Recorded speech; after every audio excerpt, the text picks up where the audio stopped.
You peer into the depths of the dark hole. As luck would have it, you discover a beautiful set of earrings hidden inside. Each one is laced with glittering diamonds and contains a lovely blue sapphire stone in the center. Perhaps someone stashed them here. At any rate, you take them into your possession.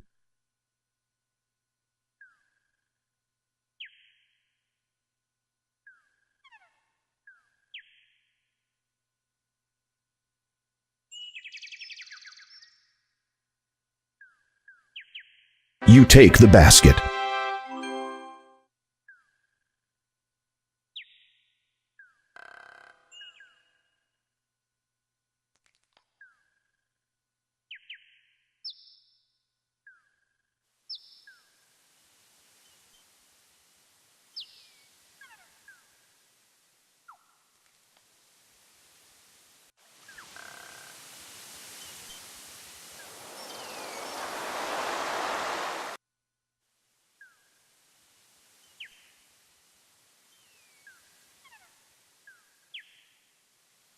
You hand the basket to Possum.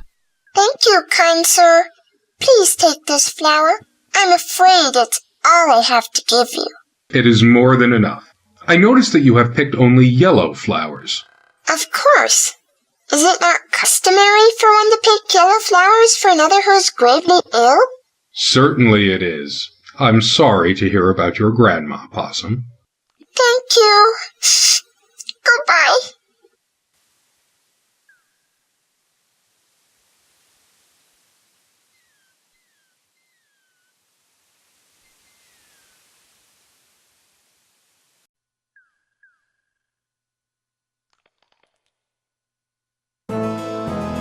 You have run into an evil enchanter. Get out of here fast before he turns you into something.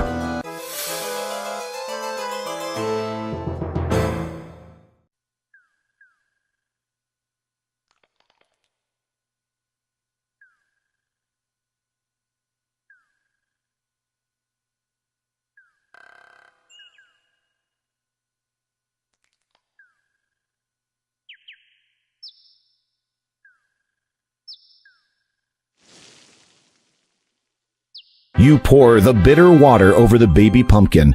It seems to like that. Thank you again, Graham. Here, take this. The pumpkin reaches into her head and pulls out a candle, which she then hands to you. That thing has been jammed in my head for as long as I can remember. I know it ain't much, but maybe you'll find some use for it. Thank you. Don't mention it. Besides, it's really hard for me to sleep with that thing lit up inside my head all night.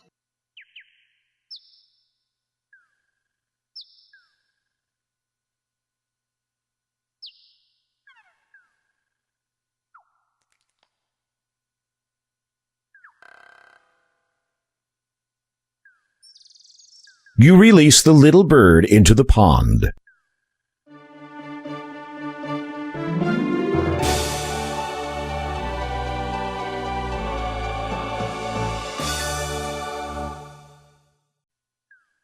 You like the plant. It feels.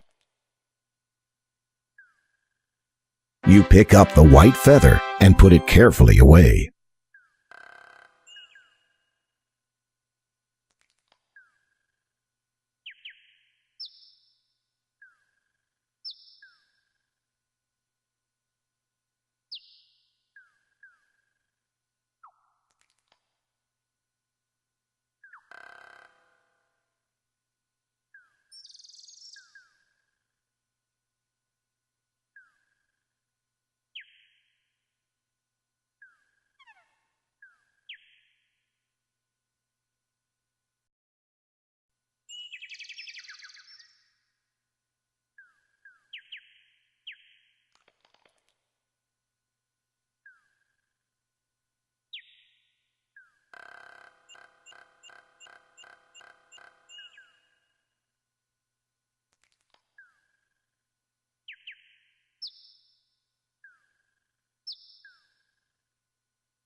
Incredible. The door you have discovered has taken on the appearance of a face. It is silent, however, and almost seems to be waiting for something.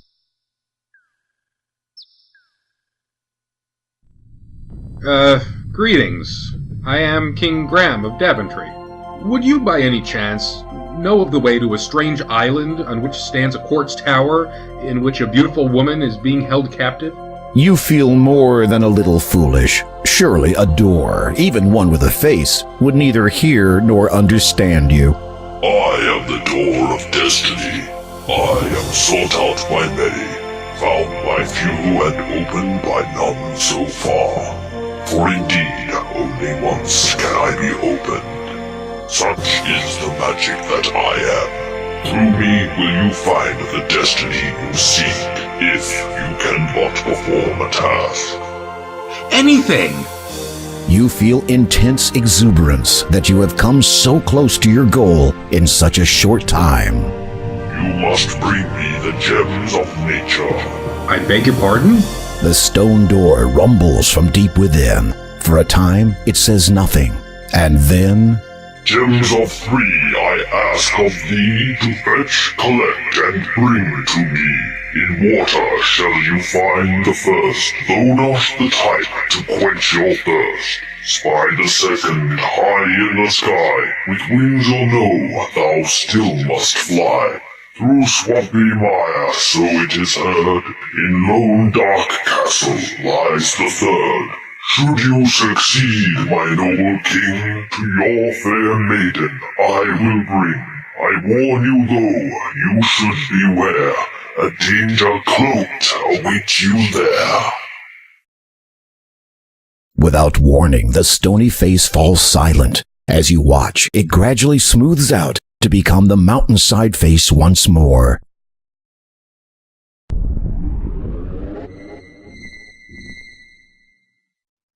You notice that, within the door, 3 shallow indentations have sunk into the rock's surface.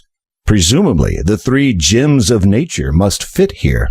Now all you have to do is find them. How did that poem go again?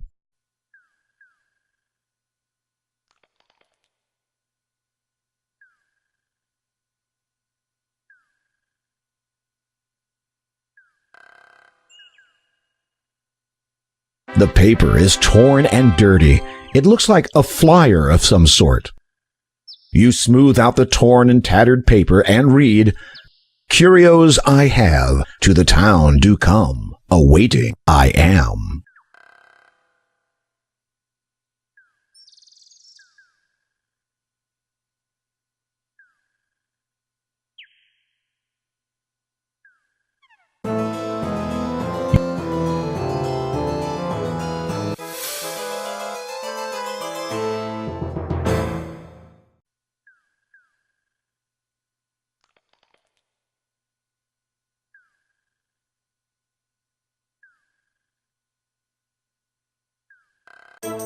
You have come upon a quick little dwarf. Dwarves have a bad reputation for stealing treasure. Be careful.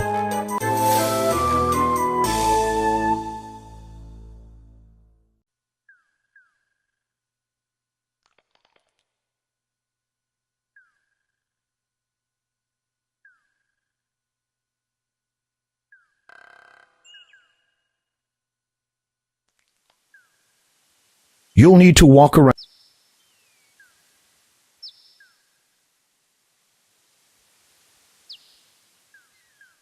You open the mailbox. Inside there is, incredibly, a letter addressed to the resident. You decide to leave it in there. A card has been dropped in it also. You read it.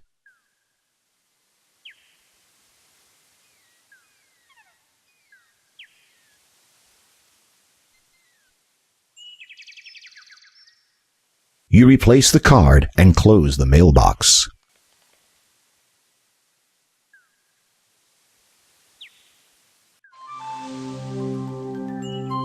A mermaid basks on a nearby rock. Her long flowing hair extends over most of her upper body. The green scales on her lower body sparkle as she basks in the sun. As you walk towards the mermaid, she tenses suddenly. Clearly, while she finds you to be a somewhat interesting and perhaps amusing creature, she still does not trust you in the slightest. Oh no, you have startled the mermaid.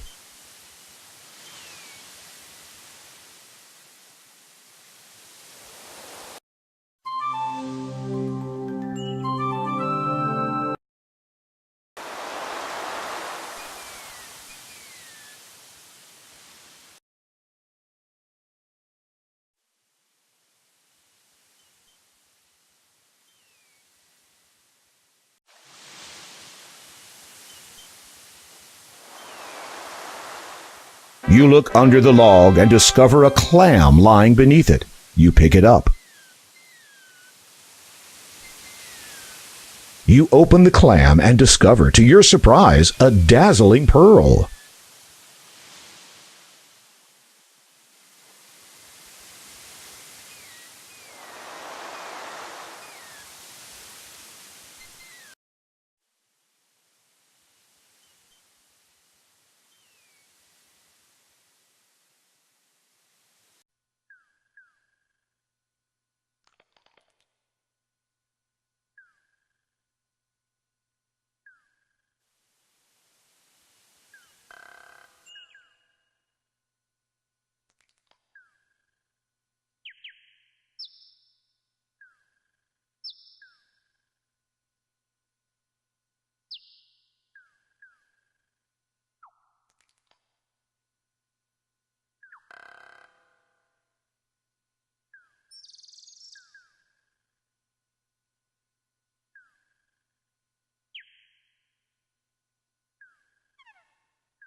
Greetings again, merchant.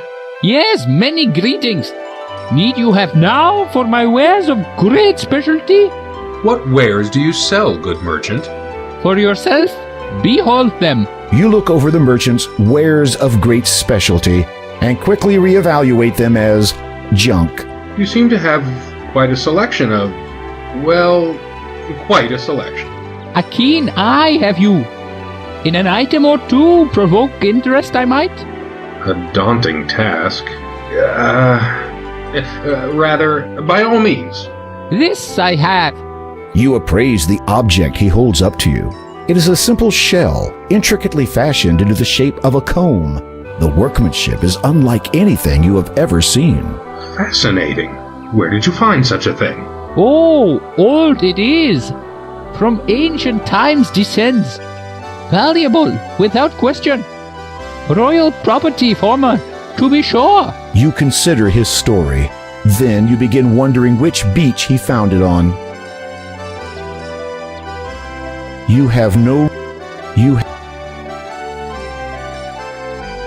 If I were to, say, purchase the shell, what would it cost? A trifle would you expend. 7 golds. I fear that I did not bring any money. Curiosity, I find, in one who travels but with nothing to barter brings. Good point. Might you trade the shell comb for something? The merchant ponders over this for a moment. Of value, many things are. Of fancy, only one I have. And that is? Pearls. Would you be interested in this pearl? Indeed, I would. In return, the shell I present to you. May you be always groomed well. The merchant grabs the pearl and tosses the shell comb to you. Then he saunters off. History will decide how greatly you were just swindled. Oh, what a beauty! This'll be worth a fortune back home.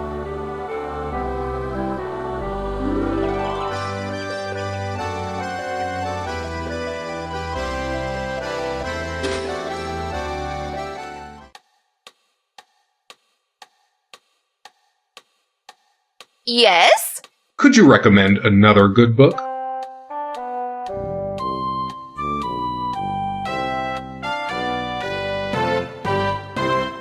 There! This book is entitled Way Below Your League, a look at sentient aquatic life. Browsing through it, you notice an interesting excerpt.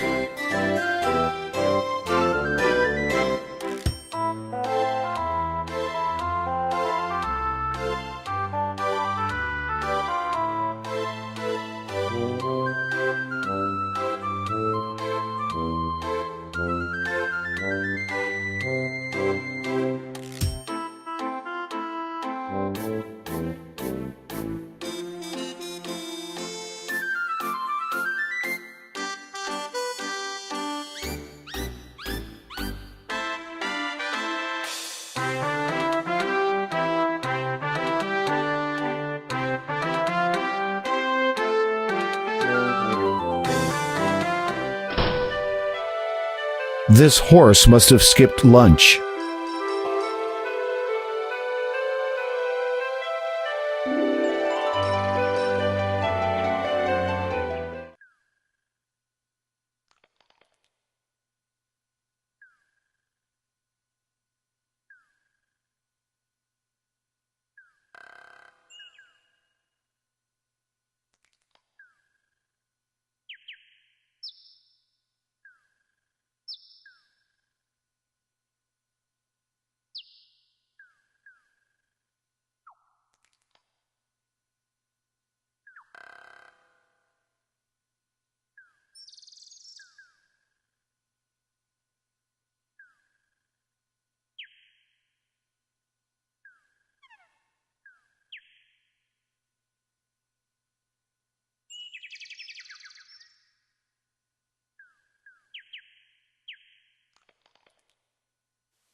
You hold out the shell comb in your hand.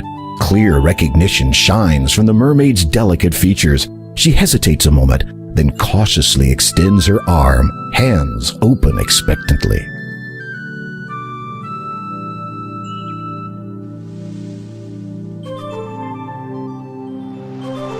You gently place the shell comb in her palm. The mermaid examines it and smiles. She removes an opal necklace from around her neck and hands it to you. After a moment of admiring her once-lost possession, she looks at you with anticipation. You attempt to charade the act of going underwater to the mermaid. She regards you with a look of puzzlement. Just when the whole demonstration becomes too embarrassing to continue, she suddenly dives into the sea and swims right up to you.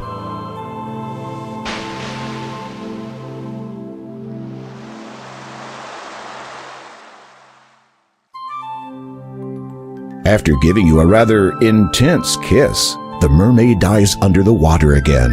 You wonder where she has disappeared to. Then suddenly, you feel a pulling at your legs.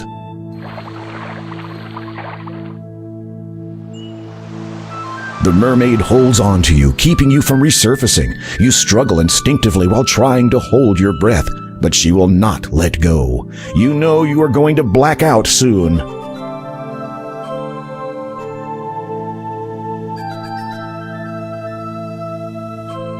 Wait a minute, you're still breathing. How can this be? Could it have been the mermaid's kiss? Speaking of which, where has she gone to this time?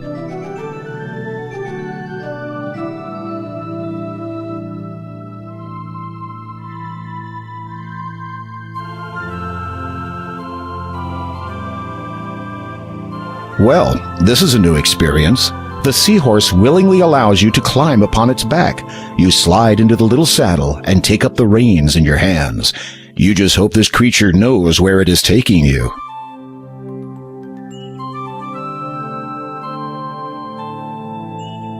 After a time of traveling through ever-deepening water, you arrive at a massive stone archway. Passing through it, You notice it is covered with many different intricate symbols, none of which you recognize. Myrrh writing, perhaps? As you emerge on the other side of the arch, a grand sight greets your eyes.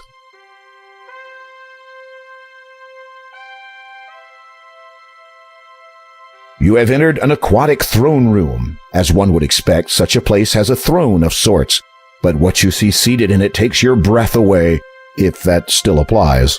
It is unmistakably the ruler of the Mer people, the king of this watery world, known by many names. Neptune is the one by which he is best known to your kind.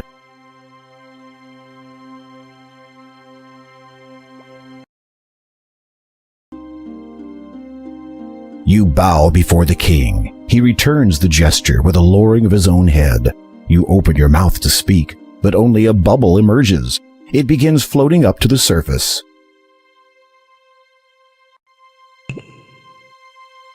You watch as your air bubble divides in two. Incredibly, each half maintains its semi-spherical shape. You take the half bubbles in your hands and position them respectively near your mouth and ear. A deep, elegant voice instantly booms from them. You are welcome here, human. Thank you. I am King Graham of Daventry. Your courtesy depicts your stature. What is it you seek here? You explain that you are seeking the 3 gems of nature, and that you believe one of them to be somewhere in this realm. You demonstrate the approximate size and shape of the gem, then mention the Door of Destiny and what you hope to find on the other side. I do have that which you are seeking, and know of the Door of Destiny. It is very old. Its origin is known to but a few. What I possess was known to the ancients as the Birth Gem. In the realm of the Mer people, it is called the Water Gem, for without water, life cannot begin. Might I have this gem, Your Majesty? I shall let you have the gem, but first I must ask you to earn it by way of performing a service for me. You are about to say anything, but then remember what you heard the last time you said that word to the stone door.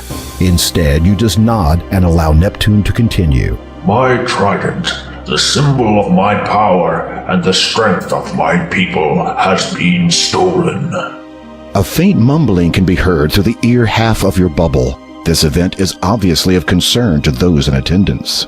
It is believed that one of our allies and neighbors have taken advantage of the Mer people's kindness, and that their own king now has possession of the trident. If you can reclaim it in the name of the Mer people, I will grant you ownership of the Water Gem. Will you do this, King Graham? The murmuring has stopped. All are awaiting your response. I would be honored to reclaim your trident, Your Majesty. My sentries will escort you to the border between our 2 kingdoms. You may continue to use that steed to hasten your journey. It is my best. My sincerest hopes that you do not fall victim to the Sharkies. As you prepare yourself for this new quest, a sudden pang of apprehension seizes you. Did the king just say Sharkies, as in sharks?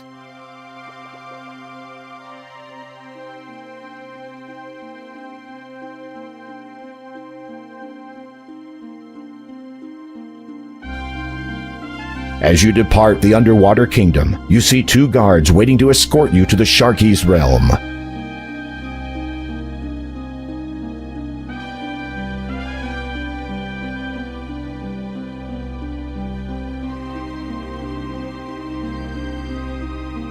The sentries swiftly guide you along the bottom of the seabed, descending into much darker, colder water. After keeping pace with them for what seems like an eternity, you notice a forebodingly dark area looming closer and closer. You have arrived at the border of the Sharkies' kingdom. This is as far as the sentries will take you.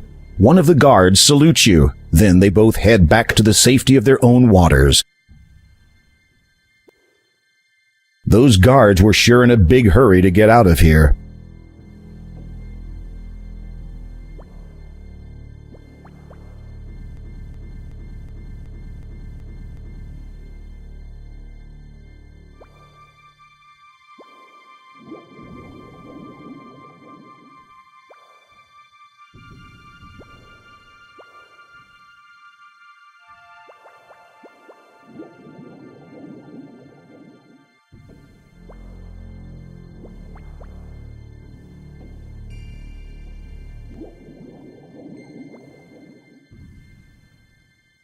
Examining the heavily waterlogged remnants of the vessel, you notice an old antique bottle half buried in the sand.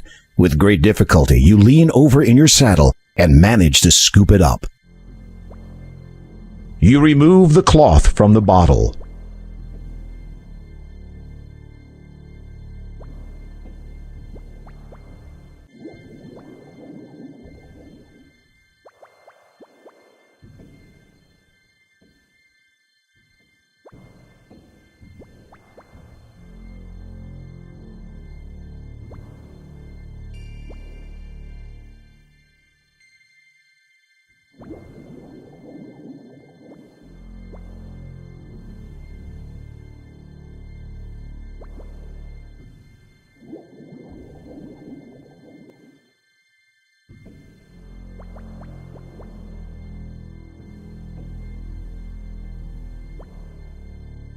You need to get...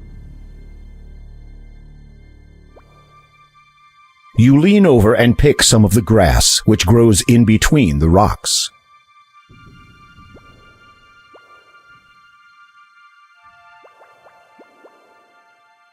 You stuff the sugary grass into the empty bottle and push it all the way to the bottom.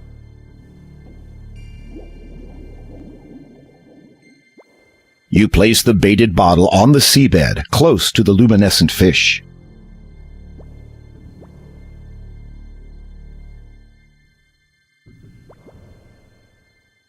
A few of the glowing fish are now swimming around inside the bottle.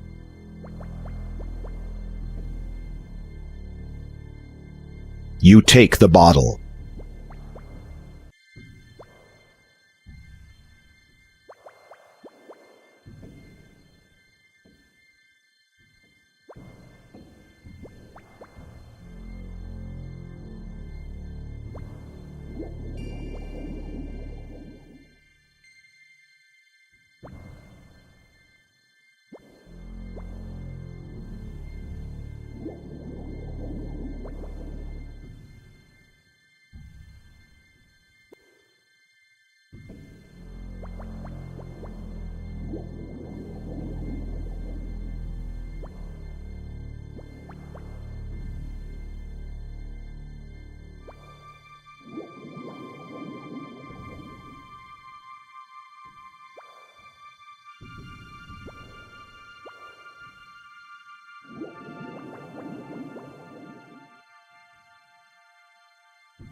Having noticed the fish moving suspiciously in and out of the rock wall, you reach out and touch it. To your astonishment, your hand passes right through.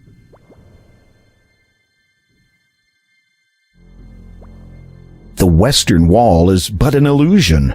You easily pass through it into a series of caves and tunnels on the other side.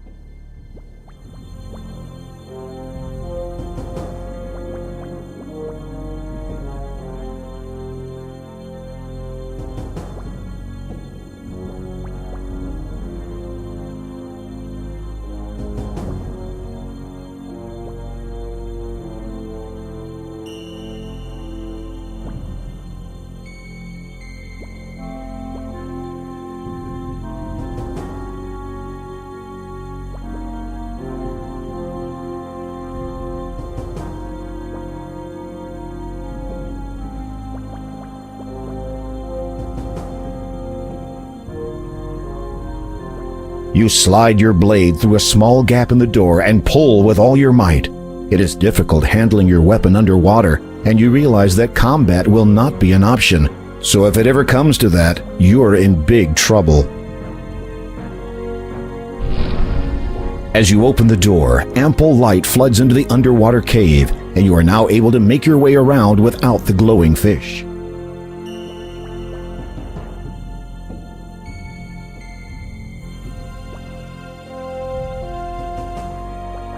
You remount. You think it wise to dismount before proceeding any further.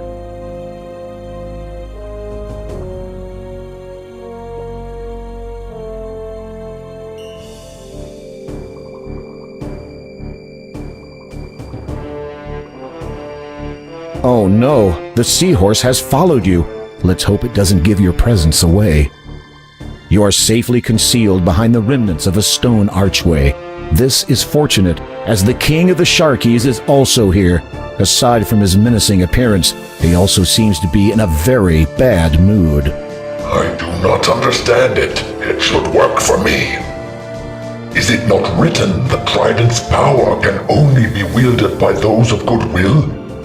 Well, is it not? The king's aides nod fervently.